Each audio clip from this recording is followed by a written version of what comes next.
د مدینه منوره سفر دا په حدیث ثابت ته او یو حدیث پاک کې نبی علیہ السلام فرمایي چې درې جمعتون داسې دي کاغې له څوک سفر کوي نو اودي کې ما سوا د دغه درې جمعتونو نه بل جمعات ته څوک سفر نه کوي. یو په هغه درې جمعتونو کې بیت الله دی، مسجد حرام د مکې مکرمه، او یو د بیت المقدس جمعات ته، او یو د نبی علیہ السلام د مدینه شریفه جمعات ته. ځکه د درې واړو جمعتونو د نورو جمعتونو په نسبت ثواب زیات دی. نو ځکه نبی علیہ السلام فرمایي که تاسو د جمعات متعلق سفر کوئ د دریو ته سفر کوئ، او نورو جمعتونو د سفر ضرورت نشته. خو ستا په کلي کې د جمعې جمعات هم شته او د خپل کور کلي ولس جمعات هم شته، ټول په ثواب کې برابر دي. د دې دریو جمعتونو اجر او ثواب زیات دی. باقی یو جمعات بل په مدینه شریفه کې هغې ته مسجد قباء وای، خو هغې ته مستقل سفر څوک نه کوي. اخو چې مدینه شریفه ته لاړ نو بیا ځای نږدې دی، هغې له څوک بستره نه تړي، نږدې ځای دی، لاړ شي او بیا واپس راشي. نبی کریم صلی الله علیه وسلم فرمایي چا چې حج وکړ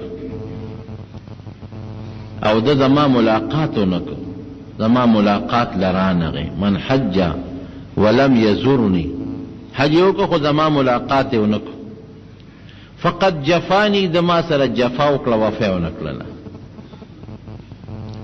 ما سره کدی وصل کوي، ما سره مینه کوي، ما سره محبت ساتل غواړي، نو چې حج لراځي نو یا مخکې یا وروسته زما ملاقات ته کوي. او یو بل حدیث پاک کې راځي مدینه شریفه کې که یو سړی کوشش کوي جون پکې تیر کی او دی بیمار شي، نو نبی علیہ السلام فرمایي چې د مدینه شریفه په بیماری او په تکلیف چا صبر وکړ، كنت له شفیعا او شهیدا یوم القیامه، د قیامت پر ورځ بدل د دل د الله په دربار کې سفارش کوم او گوی به ولکو. نو مدینه منوره د پیغمبر علیہ السلام مبارک خار دی، مدینه النبی وته وي، خپل نوم مدینه النبی دی، د نبی علیہ السلام خار مدینه خار دی وي. او مخکې زور نوم یثرب، د ډېرې زمانې آباد خارو. د عیسی علیہ السلام نه 1400 کاله مخکې دا خار آباد شوی دی. د عیسی علیہ السلام نه 1400 کاله، د نبی علیہ السلام د زمانې نه تقریبا 2000 کاله مخکې یو قوم عمالقه، کم قوم چې په مکه مکرمه کې اوسېده، د هغې څه جګړې جوړه شو یو بل سره، نو بعضې خلک یې وویستل د مکې مکرمې نه، نو دوی لاړل هجرت یې وکړو، د مدینې منورې کې موجوده کم وطن دی دلته آباد شو، عمالقه.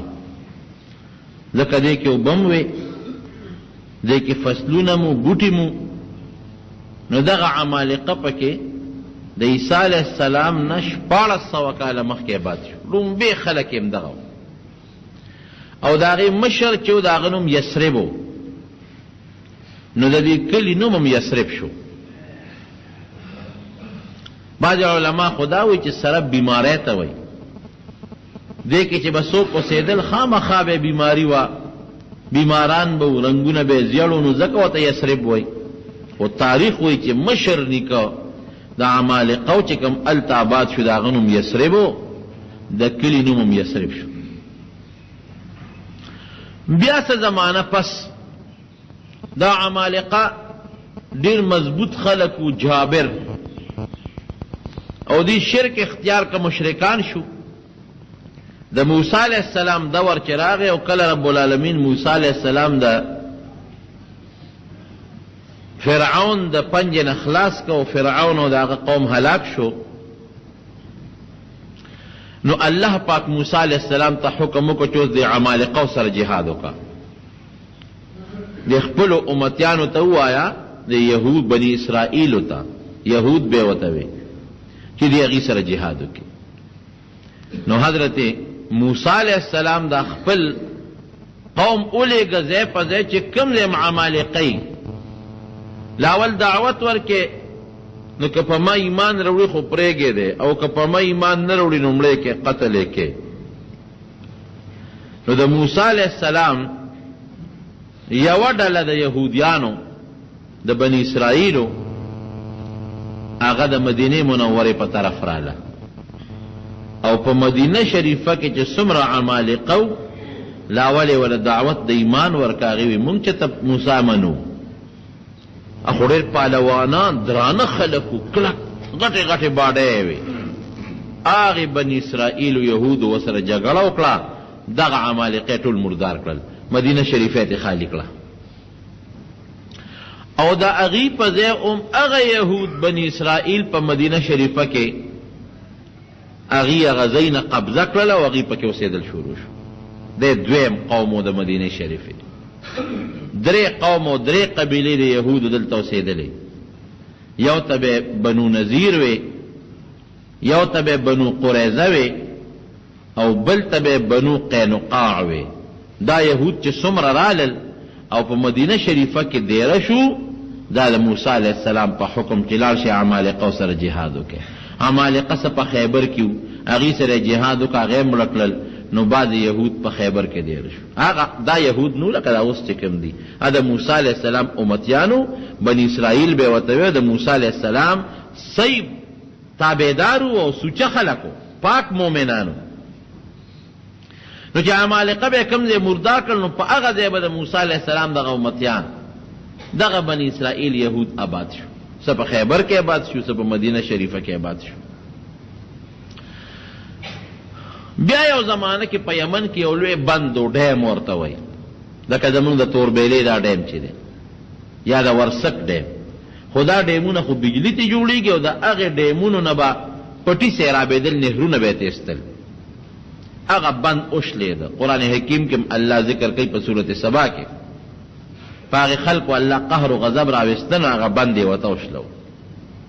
نو هغې کې څه خلک مردار شو مړه شو کافر او بعض خلق وطن پرېښود ځکه وطن جبه شو اوبه شو هجرتونه وکړل.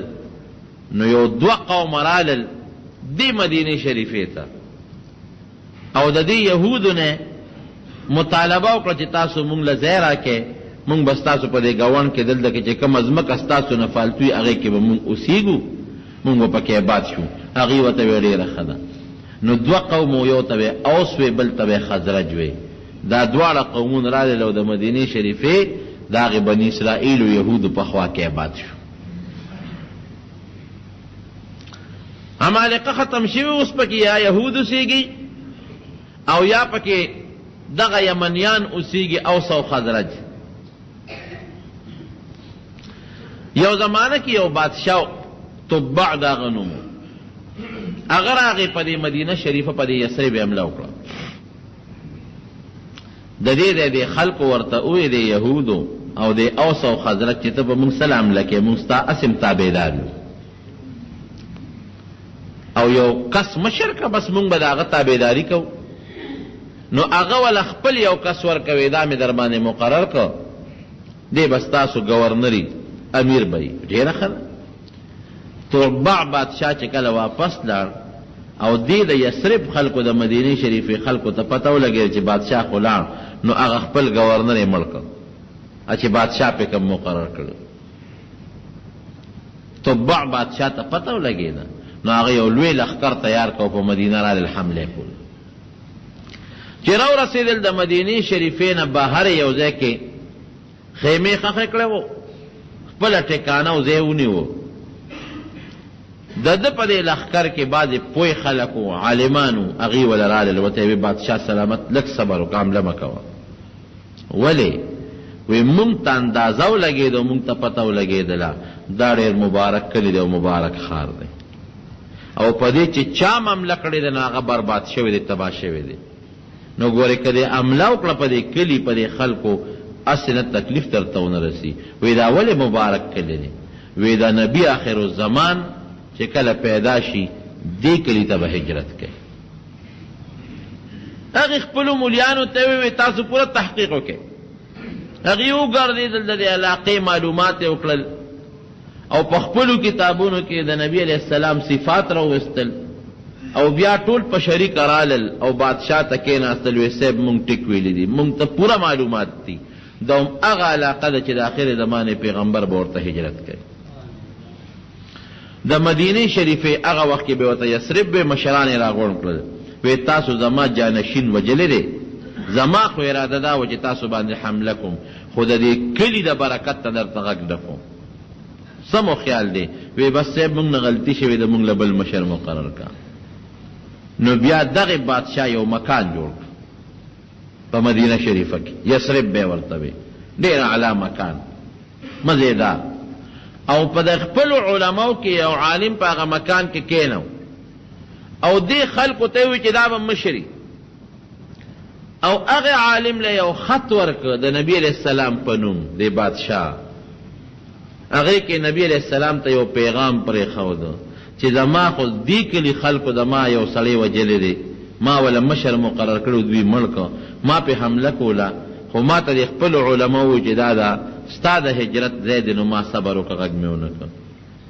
تاله مې یو مکان جوړ کړ، نبي علیہ السلام ته خط لیکي، دا ما تاله جوړ کړ او زه دا امید لرم که زما په وخت کې ته رالې نو زه به در باندې ایمان راوړم، او که زما د وخت نه وروسته رالې نو زما در باندې غایبانه ایمان دی. دا مطالبه در نه کوم چې د قیامت پر ورځ به د الله په دربار کې زما سفارش کړي. هغه کوم عالم چې هغه مکان کې کېنه وغلی هغه خط ورکړه، وی که ستا په جمدې وم خو ما ته به اطلاع راکړې زه به راشم، او که زما نه پس دا پیغمبر راغی او ته جمدې وي دا خط به وله ورکړې او دا مکان به ورته خوشې کې دا د هغه دی.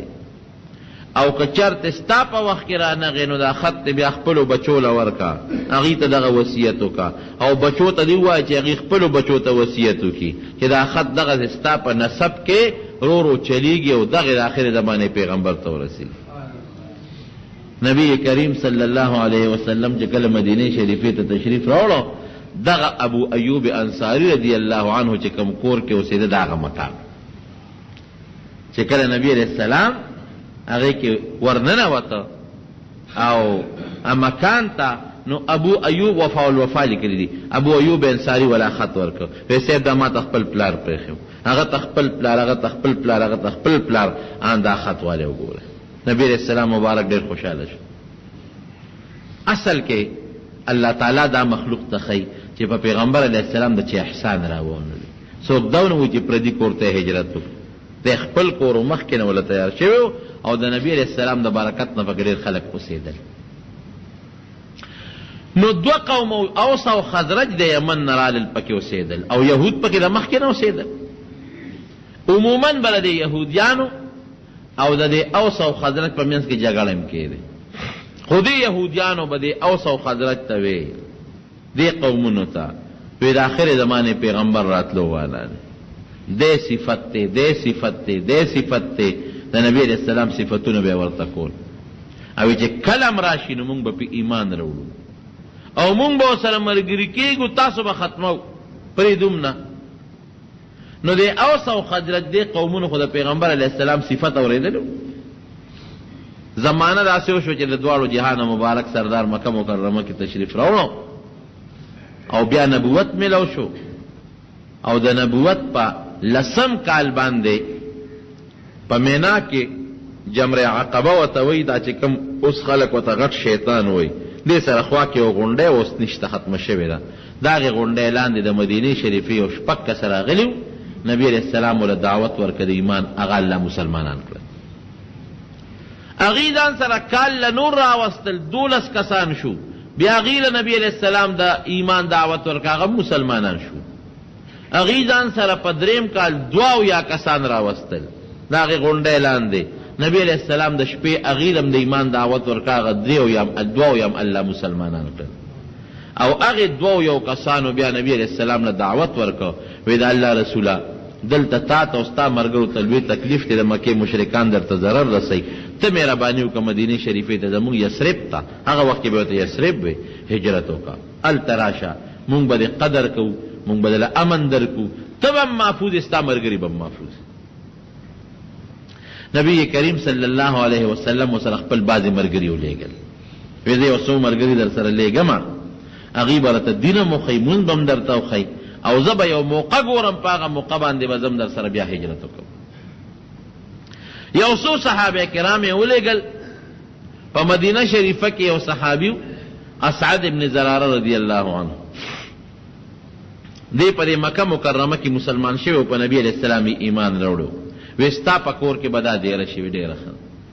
د هغه په کور کې یو څو صحابه کرام دیره کړل، هغوی به خلکو ته قرآن ښه، څومره قرآن نازل و، مونځ به یې ورته ښه، ښه اخلاق به یې ورته ښول، ښکلې عقیده به یې ورته ښوله، ګناهونه به یې ورته ښول چې دې نه ځان وساتئ. جناب چې دوی دا شی شروع کړه، د مدینې شریفې خلک راغونډ شو، هغوی میټینګ شروع کړه چې کوم مسلمانان شوي نو، څو پکې مسلمان و ډېر ځای، هغوی وی یاره د بار نه څوک خلک راغلی دی او څه نوې غوندې دین یې شروع کړی دی او زمونږ زوړ دین پسې خبرې کوي، د دې مخنیوی پکار. کوم ځای لکه دا خلک ډېره دي، وی دا د اسعد ابن زراره په کور کې ډېره دي. دار بني ساعده ورته وي، په هغې کې دوی میټینګ وکړه. دار بني ساعده اوس هم شته، کور نشته، خو د هغې په دی د کجورو څه بوټې شته دی چې سړی د جومات نه په مغربي جانب باندې وځي، د جومات مغربي او مشرقي جانب داسې جبل سلع طرف ته پکې یو باغ دی، د کجورو بوټي دي او داسې نور څه بوټي موټي هم پکې دي. هغه کور نشته، خو هغه میدان شته، هغې پورې تقریبا اوس جومات رسولی دی. نو میټینګ یې وکړه چې د دې مخنیوي کوم ځای ډېره دي، وي دا خلک ځان ته مسلمانان وایي، وی دا د اسعد ابن زراره په کور کې ډېره دي. یو نوجوان کس و اسید ابن حزیر، هغه وی زه ورځم، د دې اسعد ابن زراره سره زما تعلق دی، دی پې وم، که پوه نه شو بیا به ورسره جګړه ډېر ښه. دی ورغی، دروازه یې ورته وډبوله، هغه وله راووته، هلکه اسعده زه خبر شوی یم چې تا د مکې نه څه خلک راوستی دی او څه نوي دین یې شروع کړی او زمونږ د زوړ دین بد وی. زما دوستی اشنا مې زه در راغلی یم او منت درته کوم چې دا خلک وشړه، او ټول د مدینې خلک ستا خلاف بلوه دی، او که دې ونه شړل نو وروره ګورې زما را سره تعلق دی، خدا هم در پاتې، زه به د قوم ملګری. اسعد ابن زراره رضی الله عنه ورته وایي داسې کار دی ملګريه، داسې د خلکو په خبرو عمل مه کوه، راځه چې دې بوځم هغه سړي وګوره، نو که خراب یې ته یې رخصت کا، او که څه سم خلک یې نو ولې را باندې بې ځایه بې ګناه خلک شړئ. وی دا خو ډېره سمه خبره چې کور ته ورسره ننوته. نو په دې مسلمانانو کې چې نبي علیه السلام ورسره لېږلي و، مشر صحابي چې په دواړو سترګو نابینا و، عبدالله ابن ام مکتوم رضی الله عنه، هغه ته وی لږ د قرآن شریف تلاوت ورته وکړه، هغه ورته د قرآن حکیم تلاوت وکړه.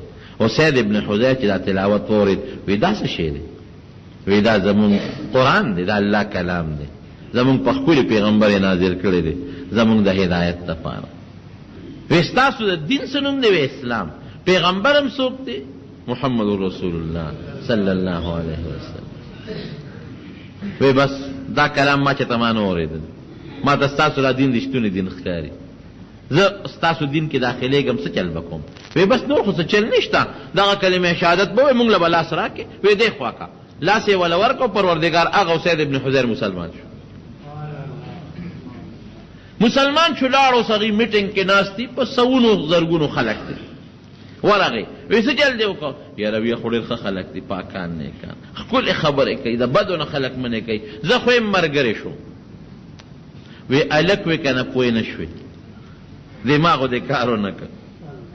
مشر پکې پاسې سعد ابن عباده، دا د خزرج قبیلې سردار، د یو قوم غټ سردار و ملک. وی زه ورځم او دا اسعد ابن زراره زما د ماما زوی دی، زه پوه یم، او که پوه نه شو بیا ماماتوب ورسره پاتې ستاسو ملګری بیا. چې راغې دروازه یې وډبوله، اسعد وله راووت، ماما زویه زه خبر شویم چې تا د مکې نه څه خلک راوستلي ځان ته مسلمانان و. او سنوي دین یې شروع کړی دی او زمونږ دین پسې خبرې کوي. قوم ستا خلاف بلوه دی او لوی میټینګ دی زر العالم، او د قوم مقابله نه ته کولی شي او وروره نه یې زه کولی شم. دا خلک وشړه، که نه شړې ګورې بیا به ما نه ګیله نه کوې، ته مې د ماماز وې خو د قوم مرسته به کوم، تا ستا مرسته نه کوم. هغه ورته وی د ترور زویه داسې کار دی چې داسې اورېدو والا خبرې پسې مزه راشه، خلک په خپله ووینه.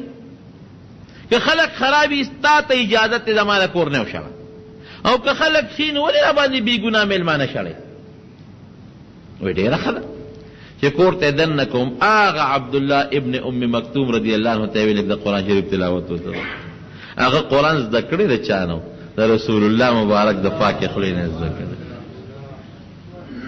او مبارک صحابي قسم په خدای. یو ځل نبی علیہ السلام کافرو سره ناست و دی راغی، نبی علیہ السلام کافرو سره څه خبرې کولې او دی راغی وی الله رسوله ما ته څه وښایه چې تا ته الله څه ښوولي دي. نو نبی علیہ السلام مبارک یو فوټې مزاج درون شو چې د الله بنده لږ وروسته به راغلی وی کنه. زه دوی سره دې وخت کې لګیم دی کافرو له دعوت ورکوم چې دا مسلمانان شي، نو میانس کې رالې خبرې دې پکې وکړې، نو زمونږ هغه ټوله سلسله د خبرو دې بدله کړه. نو فوراً قرآن حکیم کې الله آیت نازل کا عبس وتولى ان جاءه الاعمى.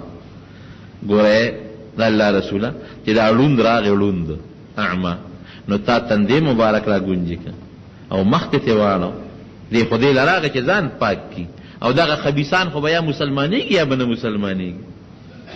دا دې ولې وکړل داسې؟ نو چې بیا به کله دا نابینا دا ړوند صحابي راغی، نو نبی علیہ السلام مبارک به ورته د خپل ځای نه پاڅېده او ورته به مرحبا بالذي عاتبني فيه ربي، هر کلی دې هغه چاته چې د هغه په حق کې د خپل رب ملامته کړی. داسې مبارک صحابي. د الله خوښي خو په دولت او په مال او په جیداد نه ده، ړوند نابینا د خپل حبیب په ملامته کړ چې ولې دې نه مخ واړه. ځان پاک کوي، دین زده کوي، او دین زده کړې والا خلک چې څوک الله دین زده کوي، قرآن زده کوي، ځان پاک کوي، دا د الله خوښ خلک دی. قد افلح من تزکا وذکر اسم ربه فصلى. دا خلک وي کامیاب دي. نو چې هغه ورته قرآن شریف تلاوت وکړ، سعد ابن عباده خو مشر و بوډا سپینګري د قوم مشر، وی دا څه شی دی؟ وی دې ته قرآن وایي. قرآن څه شی دا زموږ په پیغمبر الله نازل کړی، د الله خبرې دي. ستاسو دین څه نوم دی؟ اسلام. اسلام کې څه دي؟ وی موږ دا خبرې کوو، زموږ ښکلی پیغمبر دی، دا صفتونه دي. وی په دې دین کې به موږ څنګه داخلېږو؟ وی نور څه نشته، دغه کلمه شهادت به وی موږ له به لاس راکړې. وی لاس را دې خوا کا. هغه سعد ابن عباده رضی الله عنه الله مسلمان چې مسلمان شو، دا ګورې د نبی علیہ السلام معجزه ده. مخکې نه ورته الله لاره وارئ چې مسلمان شو، لاړ خپل قوم ته. قوم ټول ناست دي، زرګونه ګورې تاریخ لیکي. دې ورته ودرېد، وی ای قومه، قوم خو چې دی راغی او اوس په مونږ ته وایي چې راځئ چې پې ورځو. وی قومه زه څنګه یم؟ وی ته زمونږ سردار یې.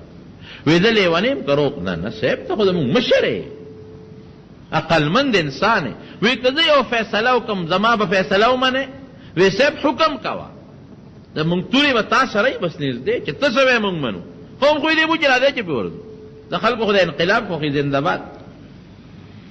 وی زه لاړم، هغه سړي مې ولیدل، د هغې خبرې مې واورېدې، د هغې کلام مې واورېد. دوی چې د چا تابع دي، دا هغه پیغمبر دی چې یهود یې ګورې مونږ ته یادوي، او راځئ چې پې مونږ ایمان راوړو. یهود به په ایمان راوړي چې دی راغی، مونږ پې مخکې کېږو. رښتونی خلک دی. زه خو یې ملګری شم او تاسو ته مې یم چې تاسو هم د دې پیغمبر باندې ایمان راوړئ، ملګري شئ. په هغه دار بني ساعده کې چې څومره په زرګونه خلک وو، په یو ټک رب العالمین ټول مسلمانان. نبی کریم صلی الله علیه وسلم کې راته فضا واروه.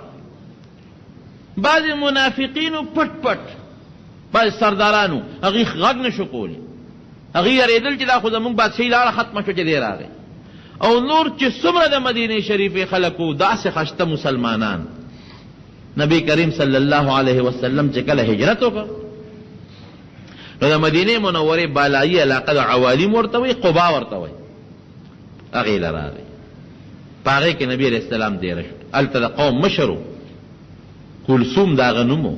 هغه ورته وی صاحب زما به میلمه یې و څو ورځې. وی ډېره ښه. نبي علیه السلام یې میلمه کړ. او بیا چې میلمه که نو د نبی علیہ السلام کار خو دین دی، نو هلته یې د جومات شروع وکړه. وی راځه یو جومات جوړو، لږ ځای راکړه چې جومات دله جوړ کړم. هماغه کلثوم ورته وی صاحب دا زما ځمکه ده، زما پټی دی، دې کې جومات جوړ کړه. په هغې کې نبی علیہ السلام مبارک په خپله به تیږې راوړی، صحابو به هم خدمت کو، په خپله به هم خدمت کو.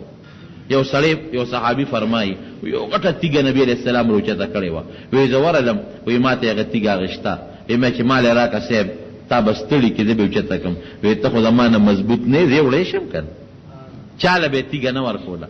او که چا به ته کاڼې واغېشت زر به یې بل را واغېشت. یو ډېر خشته مزېدار جومات یې جوړ کړ. اوس د هغې په دې یو اعلی قسم جومات جوړ دی مزېدار، مسجد قبا ورته وایي. قرآن حکیم کې الله صفت کړی دی لمسجد اسس علی التقوى من اول یوم احق ان تقوم فيه فيه رجال يحبون ان يتطهروا والله يحب المتطهرين. دا لومبي جوماتو چې د دواړو جهانو مبارک سردار په خپلو لاسو جوړ د هغې بنیاد کېښود.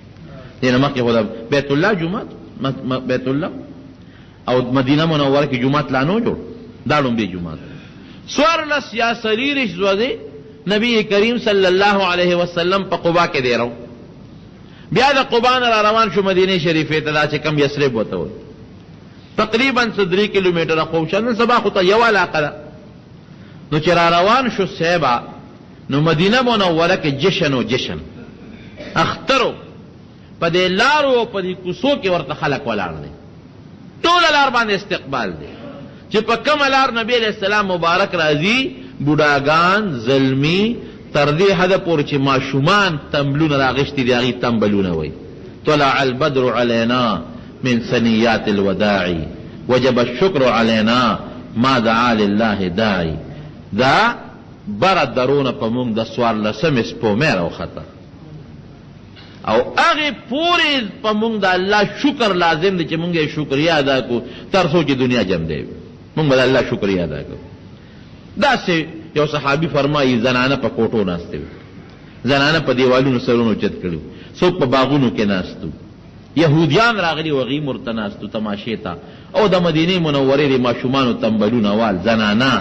ځکه دی لومبی نبي علیہ السلام مبارک ولید، دې نه مخکې نه ولیدی. وی قسم په الله صحابي فرمایي چې په مدینه منوره کې داسې جشن و چې ما په خپلو سترګو داسې خوشحالي چېرته نه ده لیدلې. او دا دنیا روښانه وه، دا فضا رڼا رڼا وه. وی 2 ورځې مې یاد لري، هغه صحابي فرمایي یو هغه ورځ چې نبي علیہ السلام مدینه شریفې ته راغ، نو وی مدینه شریفه داسې رڼا وه لکه ته به چې د انور پکې راکوز شوی دی. او یو هغه ورځ چې د دواړو جهانو مبارک سردار وفات شو، وی مدینه منوره داسې ښکارېده لکه چې پکې د تکې تورې شپې تیاري. وی دا 2 شپې 2 ورځې به مې وی یېرې نه شي. جشنو زنانو به د یو بل نه مخ چې وګوره مونږ وګورو چې دا څوک دا څنګه دی. ماشومان به نبی علیہ السلام د ماشومان نه تپوس کو، وی بچی تاسو ولې راغلی یې؟ وی زمونږ در سره مینه ده د الله رسوله. وی ستاسو زه خوښ یم؟ وی او زمونږ ډېر خوښ یې. وی ګورې زما هم خوښ یې ښه، زما هم در سره مینه ده. نو په دغه استقبال کې، په دغه جلسه او په دغه جلوس کې نبی کریم صلی الله علیه وسلم مدینه شریفې ته راغی. او د جمعې ورځ وه، ده د جمعې په ورځ یو ځای کې بنو سالم قبیله ورته وي، په هغې کې د جمعې لمونځ هم وکړ. هلته یو جومات جوړ دی، مسجد جمعه ورته وایي. چې مدینه شریفې ته راغی، اوس لوی مشکلات پیښ دي. مشکلات دا دي چې یو سردار وایي صاحب ما سره به میلمه کېږي، بل سردار ورته وایي صاحب زما به میلمه، بل سردار ورته وایي صاحب زما به میلمه. نبی علیہ السلام پریشان دی چې اوس د یو کس میلمه کېږم نور خفه کېږي. فوراً اعلان وکړه، وایي زما دا اوښه پرېږدی بس.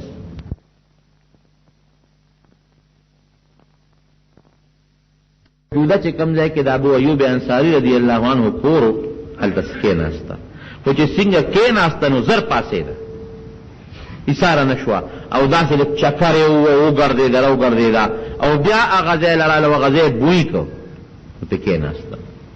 نو چې کېناسته اوښه، نو ابو ایوب انصاري رضی الله عنه زر سامان کور ته په منډه وتښتو. سامان یې د نبي علیه السلام د اوښې نه کوز کړو، ځای وتښتو.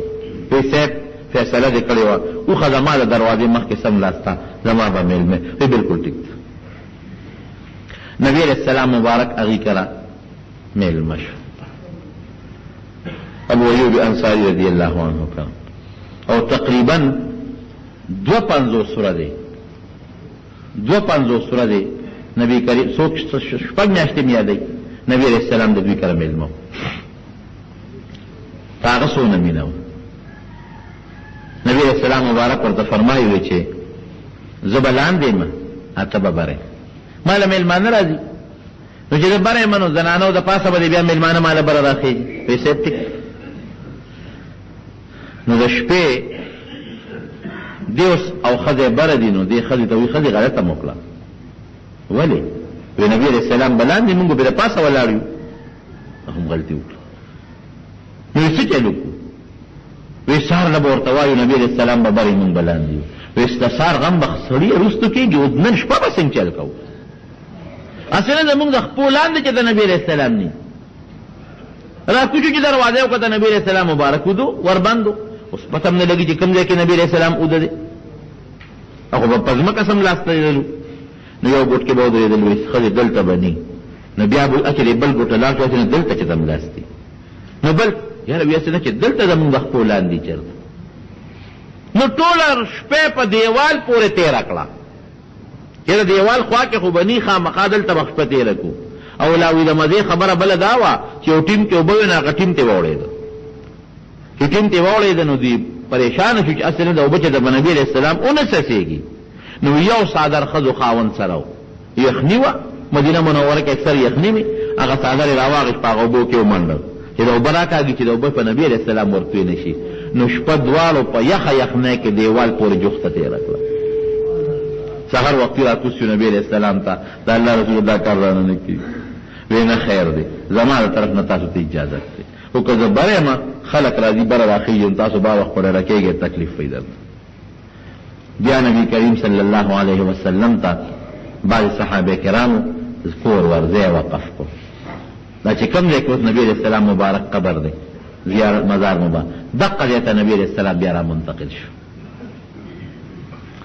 خو چې مدینه شریفې ته راغی نو بیا لومبې جومات جوړ کړو چې کوم ځای زمونږ خلقو الاول کورونه جوړ کړو چې یو ځای کې دی نه ول نو بیا به سوال کوو جومات ته لږ ځای راکې یو مرله راکې یو دو مرلې راکې کټ په دغه په غاړه واچو چندې به ولګولو نه چې لاول کورون له ځای اخلي جومات له مخکې واله د الله کور له مخکې واله نه بیا د الله د کور ځای نه مونږ سره نبی علیہ السلام مبارک چې څنګه ډېره شو فورا یې وی جومات به جوړو وی دا ځای مې خوښ دی جومات دا چا دی یو دوه یتیمانان وی سید دا د هغوی دی وی چا سره اوسېږي فلانکي صحابي سره هغې راوغوښته وی دا را باندې خرڅ کړه دې یتیمانانو له په بار خشته مزېدار بل ځای والو وی نه صاحب دا زمونږ یتیمانان دي دوی له مونږ ورکوو او دا خیراتي ستا شو وی نه نه نه خیراتي نه قبلو پیسې به وله راغونډو خیراتي نه قبلو دا خو یتیمانان ماشومان دي هغې له پیسې ورکړې بل ځای پې وله واغېسته او هغه ځای د جومات دپاره وقف کړه هغې کې د کجورو بوټي وغې ووال غاړو ته یې څانګې مانګې کېښودې او د جاهلیت د زمانې د مشرکانو پکې قبرونه هغې غاړو کې مډو کې وویستل بارې چې تخښ کړل او هغه ځای اوار کړ او بره پې د کجورو د څانګو او د کجورو تنې ودرول یو سفر یې جوړ کړ د پاسه پې خټه مټه نه وه چې باران به شو څڅېده به هغې کې نبی کریم صلی الله علیه وسلم جومات جوړ کړ او د جومات سره خوا کې یې ځان له کور جوړ کړ لومبې نبی علیہ السلام مبارک دوه کورونه جوړ کړي یو یې بیبي وه حضرت سوده رضی الله تعالی عنها هغې له جوړ کړی او بیا عایشه صدیقه رضی الله عنها په نکاح واغېسته نو دویم کور یې د حضرت عایشه صدیقې رضی الله عنها دپاره جوړ کړ او چې بیا به کومه بیبي سره د نبي هم نکاح کېدله نو ورسره به یې خوا کې یو کور ورته جوړو چې څومره د مسجد نبوي مبارکه دا دغه جانب د مشرقي طرف ته دا چې کوم طرف نه نور راخېږي دا ټول د نبی علیہ السلام مبارک د بیبیانو کورونو او بیا خوا کې ورسره متصل خوا کې دا څه ورته وایي چې دا جانب شمالي هلته کې د حضرت فاطمې رضی الله تعالی عنها کور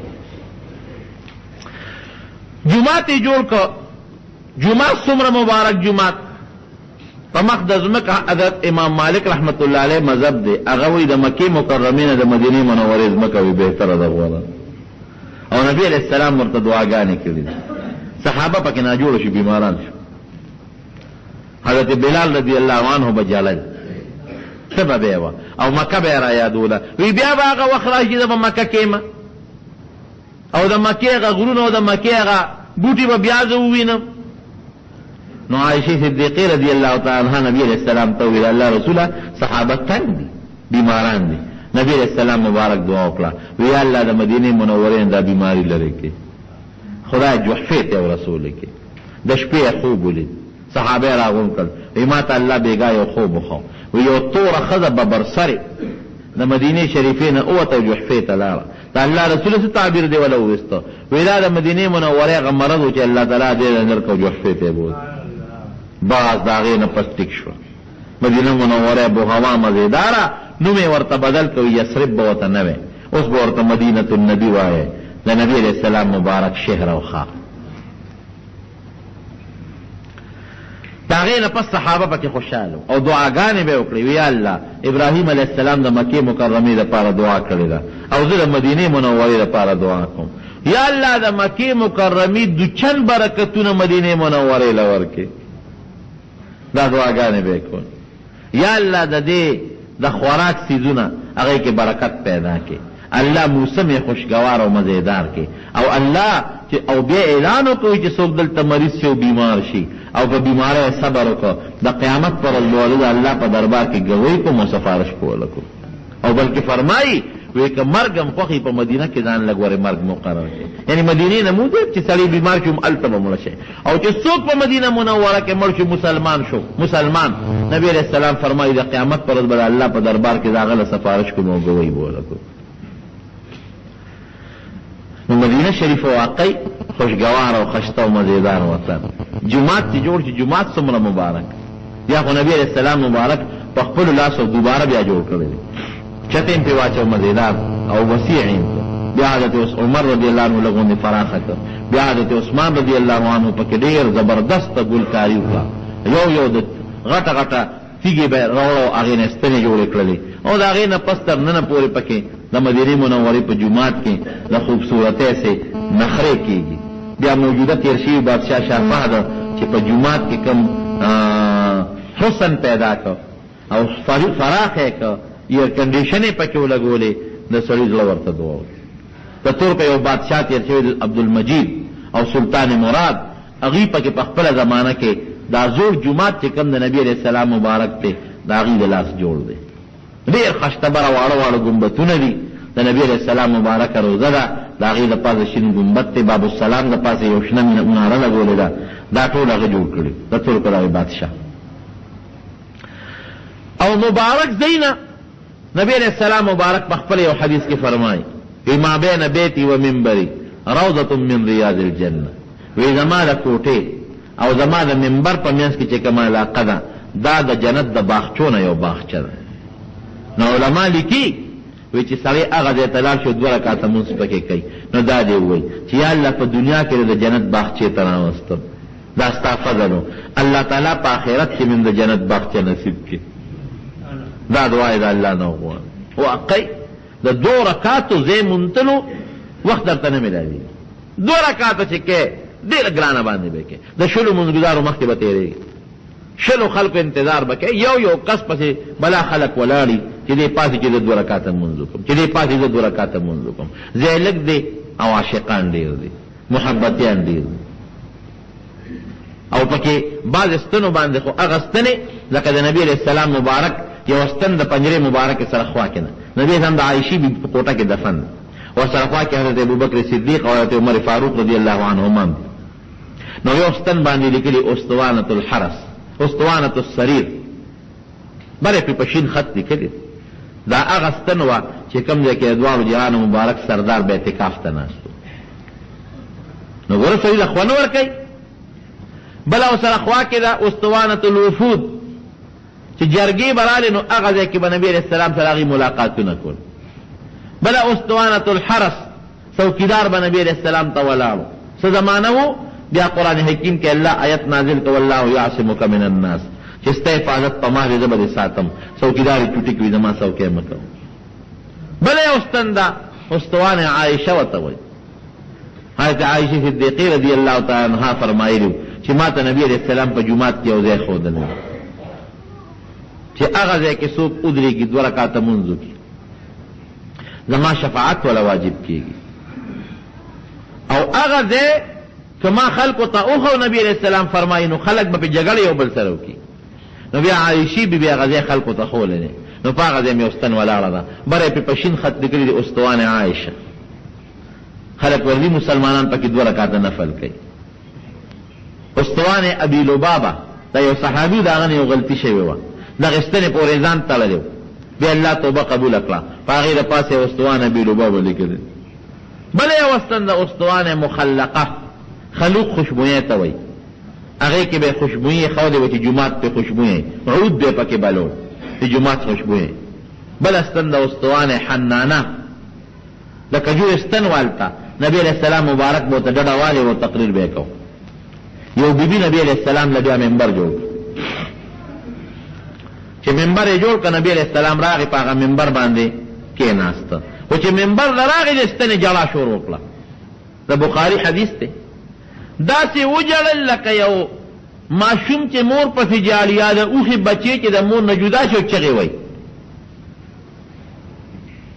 یا وی د 10 میاشتو بلار به اوښه چې چغې جوړې کړي کله نبی علیہ السلام ورمنډه کړې لاسې دې تا وکړه نو جړی قلاده شوه یو روایت کې راځي چې نبی علیہ السلام دې بیا تپوس وکړو وی صاحب ستا په فراق باندې مې وجړل وی ښه اوس تاله یو مرتبه در الله درکوي وایه که دې خوښئ چې زه الله ته سوال وکړم چې جنت ته دې بوځي او په جنت کې به زرغونه شي او جنتیان به دې میوې خوري او که دا دې خوښئ چې الله ته سوال وکړم همدلته زرغونه شي اوس به دې جومات کې زرغونه شي او دا خلک به دې میوې خوري څه دې خوښه ده ور هغه مو خیاره وه وی صاحب هغه د جنت دعا مې خوښه ده دلته خو چې زرغونه شم خو بله بیا وچشم که نه هغه مې خوښه ده نبی کریم صلی الله علیه وسلم الله نه دعا وغوښته او صحابو ته فرمایل وی دا ستن به د قیامت پر ورځ الله واخلي په جنت کې به کېږي او دا به هلته زرغونه شي او جنتیان به کجورې خوري بیا یو زمانه کې په جومات اور ولګېد نو صحابه هغه ستن راواغېسته او لکه څنګه چې مړی سړی خښئ حقه د منبر لاندې ځای وکنیسته هغه کجورې ستنې پکې کېښود او خاورې پرې پاسه ورواړولې دومره صحابه قدر او عزت کو ولې د نبی کریم صلی الله علیه وسلم مبارک وجود پسې لږه غوندې جړا کړی محبت او مینې د مبارک علیه السلام سره کړی دا د هغه او چې ستنې مینه وکړه محبت اظهار یې وکړه پروردګار څومره لویه صله او اجر وله ورکړه وی منبر د ما نبی علیہ السلام مبارک فرمایي د حوض کوثر په غاړه پروت دی علما لیکي دا منبر دا خوره دا ځمکه به الله د قیامت پر ورځ والي او دا به د حوض کوثر په غاړه ایږدي څومره مبارک ځایونه لیکن ورونو الحمدلله زمون د مسلمان محبت او مینه د رسول الله مبارک سره دا خو زمونږ ایمان دی چې کمی وي ایمان بني کافر وخت په وخت د نبی علیہ السلام خلاف قسم قسم حرب استعمال کړی یو زمانہ کې کافر راغلی او په مدینه شریفه کې ډیره شوي او هغوی دا یو حربه د فرانس یهودیان عیسایان دا اوس هم چې دا چا دا د نبي علیه السلام مبارک دا کارټون شایع کړی دی که نه دا فرانس کې هم شایع شوي دا د پخوا نه دشمنان دي پیرنګیان راغلل خشته ښکلې جامې یې واچولې ځانونه یې ډولي کړل او پټکي یې په سر کړل ګیرې پرېښودې لکه جدي مسلمانان بلا مالونه یې راوړل یو بادشاه سلطان نور الدین هغه د شپې خوب ولید نبی علیہ السلام مبارک په خوب کې یو 2 کسه ورته ویل دا سپیره نه کورې کا چې را پاسې 2 رکعاته مونځ او بیا ود شو بیا نبی علیہ السلام په خدا سپیره نه کورې کوي دې له خوب ولید یو خپل وزیر راوغوښته وی دا سوکم وی الله د چې د مدینه شریفه څه چل نن سره سه پیسې دولت والا بلا دولت پیسې واغښتې مدینه شریفه ته راغله وی سوکم وی د مدینه منوره کې چې څومره خلک اوسېږي دې ټولو ته اعلان وکړه او انعامونه وله ورکړم او زه به وله انعام ورکوم بادشاه سلامت ته ورته ګوره چې دا 2 کسه پکې راشي ما ته ښایه اعلان یې وکړه چې بادشاه راغلی دی او مدینه شریفه کې خیرات ویشي څومره چې مسلمانان ټول راځي یو براته او بادشاہ په خپل لاس انعام ورکاو. وزیر ورته بادشاہ سلامت ګورې سړی صحیح کاوه، دا سړی پکې رانه. سبا بیا اعلان وکړو څوک پاتې هغه راځي چې څه پاتې وغي واغش. بل دې بیا اعلان وکړو څوک پاتې هغه هم راشه، دا دوه پکې رانه. بادشاہ وزیر ته پیسې دم ټول را برباد کړي. سړی مخکاره نشو، صبر وکړه. الګا وی څوک پاتې شته چې د بادشاہ نه پیسې نه وصول کړي، وی څوک نشته، یو دوه کسه پاتې دي. اول رانه لل اجیر نه کان خلک دي بزرگان او ذکرونه کوي، هغه خلکو له خیراتونه صدقې ورکوي. مونږ ورته وی هغه بادشاہ له مونږ ورکو، مونږ د بادشاہ صدقې څخه وی دا دوم راول. صاحب د نیکانو خلکو غدان له یو حلقه جوړه کړي چې وره وله پیسې بغیر ناراضي. هغه چې مونږ بادشاہ له نه ځو په زور راوله، خلکو انقلاب جوړ کړ. صاحب زمونږ پیران صاحبان دي نه کان دا بو دي په تاسو راوله چې راي واستلو بادشاہ وتاو پتلو امداد ودی. نبی علیہ السلام مبارک چې ما ته کوم سپی خو دي چې دا سپیرانه کورې کداد بدی لار شي وي تلاشي واله لار ټول کورې ولټاو څه پیدا نه کړ. اخره کې یو ځای له کجورو څنګه پرته وي ودا لري کې چې څنګه لري کې پاغي لاندې پور پروتو، ودا لري کې چې لري لاندې لري کې پراتو، ودا لري کې چې لري په لاندې سورنګو. سړی ورکوس کو ته اخره کې راووت.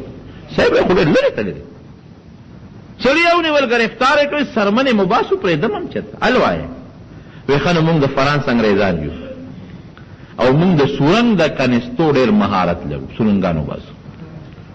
مونږ ځان مسلمانان جوړ کړی، پیسې مروړي دي او په سازش راغلی او کوشش هم دا چې د نبی رسول الله مبارک او داغه د مرګ د وجودونو باسو. ظالمانو خورم سکړه.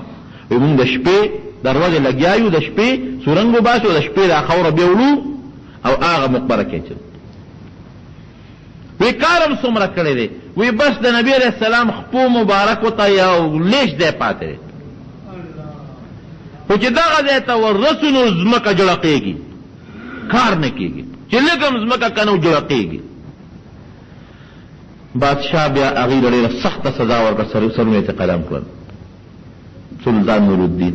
او بیا د نبی علیہ السلام مبارک د هغه وجودونو نه ګیر چاپېره د سکې دیوال و چې څوک دا بیا ونه کړي.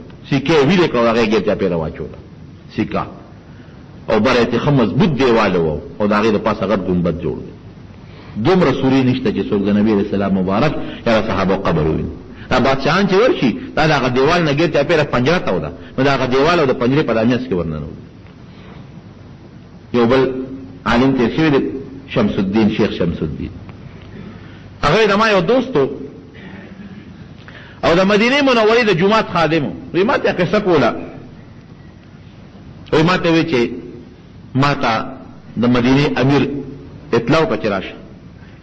وی ورغلم، وی ما ته یو خبره درته کوم، بېګاله به څه مېلمانه راځي او د جومات دروازه به ورته کوله وکړي او بیا به بنده کړي، او چې هغوی هر څه کول نو چې غږ به نه کوې، ګورې نه به ورته غږ کې او نه به بل چا ته ال وی او که ال دې وي نو سرمن به دې وباسه.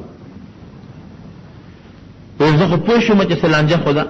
وی رالم او جومات کې د نبي علیه السلام مبارک روزي سره کېناستم او جاړم چې یا الله زه څوک م، زه خو څه نشم کولی، غریب سړی. وی چې ماسخوتن لمونځ چې خلک ټول لاړل، تیاره شوه، وی دې کې ور وټکېده. وی چې ورغلم ور مې لر کړه بادشاه وتمون.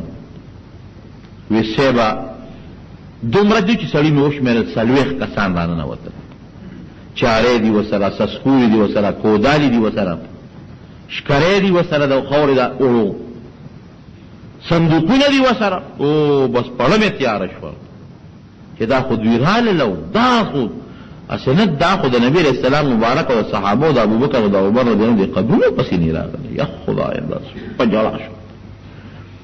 وی چې څنګه دي د منبر مبارک ته راورسېدل، وی نه باندې یو ډلق شو. وی ډلق سره ځمکه اوښتېده، د 40 والا پکې وردن نه شو، ځمکه بیا پیوس شوه. وی د خوشحالۍ نه مې وجړل. وی چې رالم ځمکه جنګېدلې ده او سړي یو نامونشان سره د هغه چارو سسکورو نشته. بادشاه را پسې لږ ساعت په سوال جواب وکړ. دی خو راشه چې رالم چې سړي څه شو؟ مې چې صاحب دا چل شوی. وی نه دروغ وی. مې چې راشه چې ته نښې وښیم. وی چې ورغلم هغه نشان مې ورته وښیم، نشان او د اغوی هغه چې کومې جامې او څادرونه پلونه بارو امې ورته وښول چې دا وګوره. وی په جلا سر شو وی کو ال د چاته نو سرمن بده وباس چې څه وشو. د نبی کریم صلی الله علیه وسلم حفاظت څوک کوي؟ والله یعصمک من الناس. قرآن اعلان کړی، قرآن الله بر د خلکو نه بچ کړي. یک تنها الله حفاظت وکړو، د مرګرو الله حفاظت وکړو، د کلی الله حفاظت وکړو، د مدینه شریف الله حفاظت کړی دی. نبی علیہ السلام مبارک اعلان کړو یو اور بلګي او داسې اور به چې د هغې رڼاګانې او د هغې هغه لمبې به په یمن او په شام کې لیدلې کېږي. د نبی علیہ السلام د وفات نه 650 کاله پس 652 کاله پس د مدینې منورې په ګاونډ کې اور ولګېد قبلې طرف ته. او داسې اور ولګېد داسې چې په شام او په یمن کې به د ساروس د شپې سټونه ښکارېدل او په شپه کې به د مدینې منورې خلکو به د شپې کار کو، داسې رڼا و انور او سپومې چا نه لیدل. داسې اور ولګېد، اور لرې لګېدلی او مدینې منورې طرف ته را روانو، لرې لګېدلی او داسې را روانو چې خلکو ورته کتل نو په دې اور کې د اور دریابونه به مونږ ته ښکارېدل او چې غر به په مخه راته هغه به یې ویلې کو، اونه به راتله هغه به یې ویلې کوله او په هوا کې مارغان نه شو ټینګېدې. داسې اور زه کال دغه علاقې ته لاړم، نو ملګري مې راسره قسم په الله سړی حیران شو. داسې په میلیونو، ځکه ډرایور موږ ته یو ډېر ښه ډرایور خدای میلاو کړ، هغه ډېر زیات وګرځولو، دی کې سړکونه جوړ دي په میلیونو، قسم په خدای داسې داسې کندې دي پکې که نه، دا ځمکه سوځېدلې ده نو لکه دا شی چې اوس وځي دا سکاره بار روځي، داسې دا سکاره بار راوتي دي، دا سکاره دا کاڼي سوځېدلي دا ګټې او داسې پکې غارونه دي که نه چې زه درته وایم لکه د دې جومات د برهنډې برابر غارونه، داسې غارونه ملګرو ته مې ورکونه شي پکې ونه غورځېږي، داسې په فارلانګونو غارونه، بیا غارونه، بیا دا ځمکې شلېدلې دي او کاڼي چې لاس کې راوالې زما هغه ملګري دی حاجي صاحب هغه ته یو څو کاڼي راوړم دي، غټ کاڼي چې به مې اوچت کړه تا به یې مالوک دي، غټ کاڼي به مې اوچت کړه لکه ډېر سپک، ولې سوځېدلي ټول علاقه مکمل سوځېدلې ده. غر د جبل بني قریظه ورته وي، هغه غر داسې سوځېدلې داسې چې د هغې هغه کاڼي هغه خاورې خلک اوړي پټو کې اچوي، غر داسې سوځېدلې په میلیونو دغه علاقه مکمل داسې چې سړي هغه زما هغه ملګري ما د ایمان مې تازه شو، سړی حیران شي چې خدای د نبي اسلام پیشنګویي وګوره او بیا ځمکه او غرونه او کاڼي سوځېدلو ته وګوره، کاڼي داسې ایره ایره پراته دي، بادشاهانو له چل نه وري چې څه چل ورسره وو، ځکه چې یو ځای نه دی، داسې په میلیونو په څو خدای چې 100 میله علاقه دا مکمل سوځېدلې پرته ده او داسې غارونه پکې شوي دي، داسې یو غار نه دی سړي په سترګو ښکاري. ما بېګا یو تاریخ کته بېګا، نو دا اور چې وی کله مدینې شریفې ته را نږدې شو نو د مدینې خلکو سره غم شو چې خدای دا اور خو مدینه منوره راغی، مدینه منورې ته را نږدې شو، دا خو مدینه شریفه ونه سوځي او چې مدینه شریفه سوځي خو جومات به سوځي، د نبي علیہ السلام مبارک روزه ده پکې، خلکو جلاګانې شروع کړې. وی صاحب د مدینه منوره کې داسې یخ بادونه شروع شو، داسې یخ بادونه یعنی زما په اندازه باندې به یا 3 میله یا 4 میله ته به دا اور ورسېدلي، د مدینې منورې دومره نږدې، قبا نه لږ غوندې مخکې علاقه ده، کعب ابن اشرف یهودي قلعه ده ورسره خوا کې، هغې ته دا اور رارسېدلی دی چې دا خلک وله تماشې له ورغلل، نو چې دومره اوري چې په میلیونو بلیږي، په میلیونو، او چې دومره اوري چې په زرګونو میله لرې د هغې رڼاګانې ښکاري، او چې دومره اوري چې کاڼي ایره کوي، هغې ته څوک نږدې ودرېدی شي، په میل کې مده څوک نږدې نه شي ودرېدی. او یقین که بېګا مې تاریخ کته چې د مدینې خلک به ورسره داسې په خوا کې په ګاونډ کې ولاړ و، تو دې خوا بلکل نه راځي. تر دې حده پورې ناشنا حیران شوم چې یو سړي غشي راواغېسته او اور ته یې ونیوه، دغې اور ته د تنور اور ته څوک نشي نږدې کېدی، نو چې غشي ورواچو وروې غورځو نو د غشي هغه اوسپنه چې غشي کې کومه اوسپنې هغه ویلې شوه او لرګي یې ونه سوځېد، ځکه لرګي یې د مدینې منورې د بوټي لرګي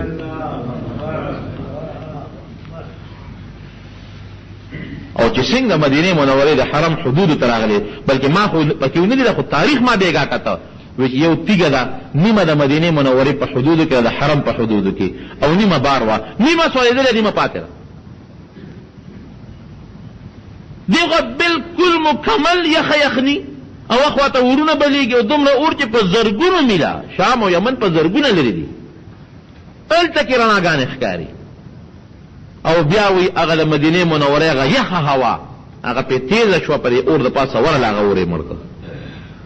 ما وی د الله تعالی څه عظیم قدرت دی، څه لویه نښه ده. دلته کې نږدې نه تاو شته، نه اور شته، نه ګرمي شته، نه ګرمه هوا شته، علاقه کې یخې هواګانې دي، او هغې طرف ته په میلونو غرونه سوځي، کاڼې ویلې کېږي، اونې سوځي، بوټې سوځي، غرونو باندې اورونه بلیږي. دا جمدی نښې دي نبي علیه السلام د حفاظت کړی. نو د نبي علیه السلام د کریم رب العالمین حفاظت کړی دی. او چې دجال کله راشي نو دجال به مدینه منورې ته نشي داخلې دی، مدینه منوره کې به یو څو زلزلې راشي، نو چې کوم منافقین وي پکې بدعملي ابه دجال لوځي او نیکان به پکې پاتې شي.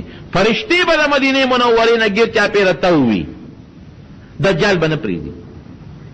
او نبی علیه السلام فرمایي ایمان به مدینه منورې ته داسې راغون شي لکه مار چې خپلې سوړې ته ننوځي. او په ټولو کلو کې اخري کلی چې د قیامت نه مخکې روانېږي به مدینه منورې، ټول کلي به روان شي، دا به پاتې، دا به اخره کې خرابېږي. نو د مدینې منورې حفاظت د نبی علیه السلام د مخه، د هغه د ملګرو حفاظت د نبی علیه السلام د مخه الله کړی دی. نو د نبی علیه السلام حفاظت به ولې نه کوي؟ کفار په ډېر هم لګي، کارټونونه هم جوړوي او ارسه لګي، ارسه جوړوي. قسم په الله که د نبی علیه السلام په شان کې دومره کمې راوستې شي. او زه خو ورته یو خبره کوم، ادې تاسو نه تپوس کوم، رښتیا جواب راله راکړئ. دا کارټون خو د کافرانو ظالمانو جوړ کړو، په دې خیال کې د پیغمبر علیه السلام هڅه کوو بېعزتي وکړي، لیکن د مسلمان په زړه کې د نبي علیه السلام محبت نور دې سره زیات نه شو، نور زیات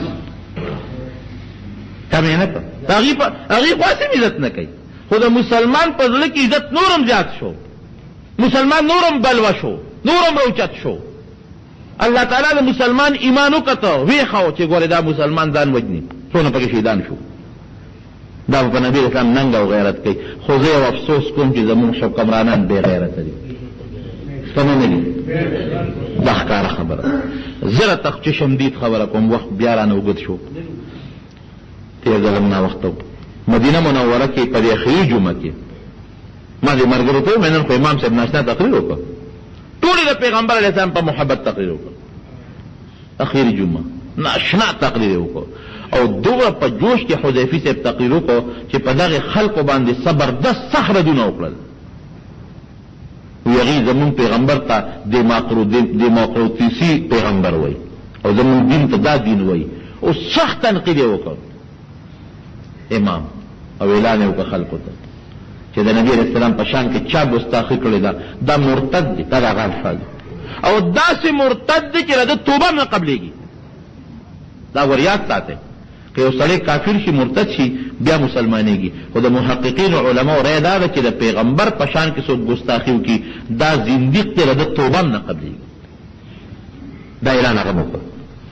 صاحب د سعودي حکومت اعلان وکړ چې د ډنمارک څومره مصنوعات دي دا به دکان کې نه خرڅېږي، سفیر دی واپس شي، سفارتي تعلقات قطع، او تاسو یقین وکړئ چې بیا به دا دغه والا ګرځېدل، دا بلدیې والا، دا څه ورته وایي، دا زمونږ په وطن کې دا کمیټۍ والا، او هغې باقاعده په دکانونو ګرځېدل چې د دغې ملک کم ډبې کم شی په کم دکان کې پیدا شو دکان به سیلي.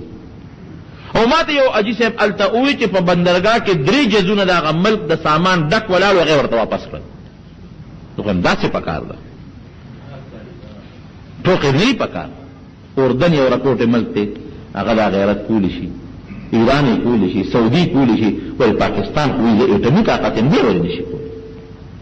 نن ټولو مسلمانانو 54 ملکه نن د مسلمان دي په مخته ځمکه، 54 ملکه د مسلمان نن دومره طاقت دی چې دومره نه عیسایان شته، نه یهودیان شته، نه هندوان شته. طاقت د مسلمان نن زیات دی. مسلمان سره سره در شته، تیل ورسره شته، بحري چې څومره غټې غټې لارې ټول د مسلمان په قبضه کې دي. چې مسلمان نن خپل بهري لارې بندي، قسم په خدای کې یو کافر هم ته په لار راشي. دا هغه سره دی، هر څه مسلمان سره تیل غوندې شي مسلمان سره دی. تاسو دومره هم نشئ کولی. ته کوم ملکونو د نبي علیه السلام هڅه وکړو، کم از کم دا اعلان وکړئ چې سفارتي تعلقاتو سره ختم کړئ، خپل سفیران ترې وغواړئ خپل ورته واپس کړئ، او کم از کم له دې د مصنوعاتو بایکاټ وکړئ چې دې شی به موږ نه اخلو. لږ زور خو والي که نه، نه بیا زموږ د حکمرانانو دوستان دي. او امریکا نه یریږي، زموږ دا یریږي. مسلمان کې غیرت شته، خو حکمران بے غیرت اره.